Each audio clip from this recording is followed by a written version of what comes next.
PyDex, the make-or-break moment for Pi Network. Pi Network is about to face its biggest reality check.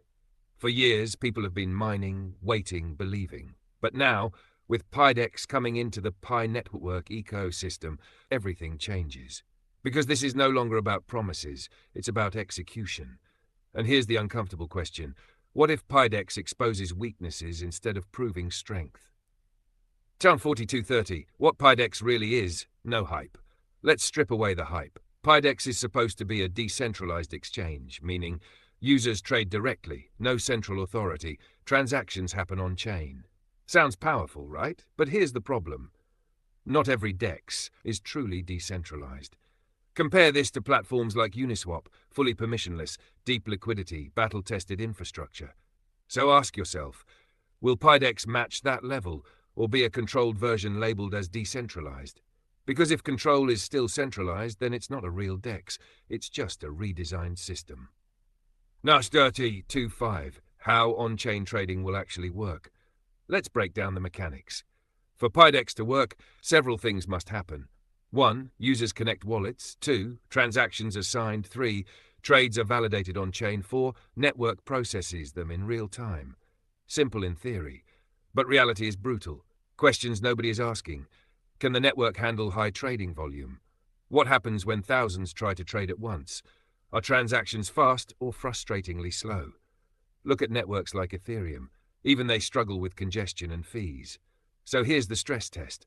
If PyDex launches and the system lags, trust collapses instantly. HALA 5 native liquidity, the real risk. This is where things get serious. Liquidity is everything.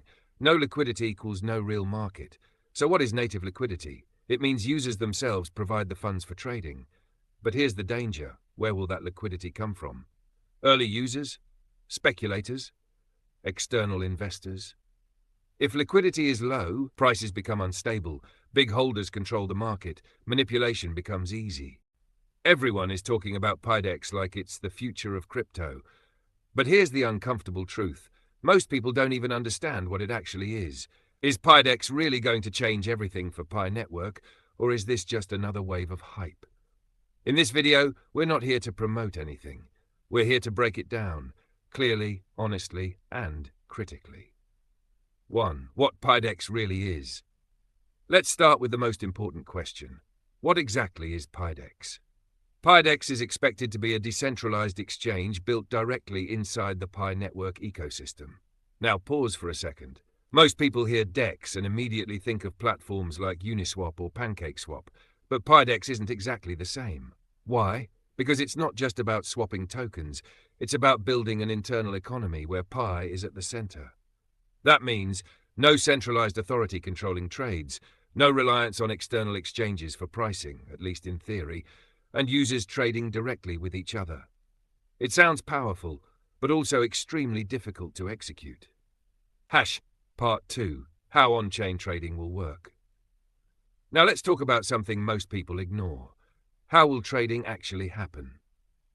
On-chain trading means every transaction is recorded directly on the blockchain. Nothing hidden, no behind-the-scenes manipulation. Everything is transparent.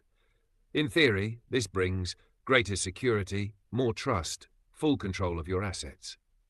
But here's the part people don't think about. On-chain trading can be slower and more expensive unless the network is highly optimized. So the real question becomes, can Pi Network handle real trading volume without slowing down or failing? Because if it can't, PyDex won't just struggle, it could become unusable. Part 3. What native liquidity really means. Now this is where things get serious. Native liquidity sounds technical, but the idea is simple. It means the liquidity comes from within the Pi ecosystem itself, not from external exchanges or large outside investors. In other words, users provide the liquidity, and that creates a major challenge.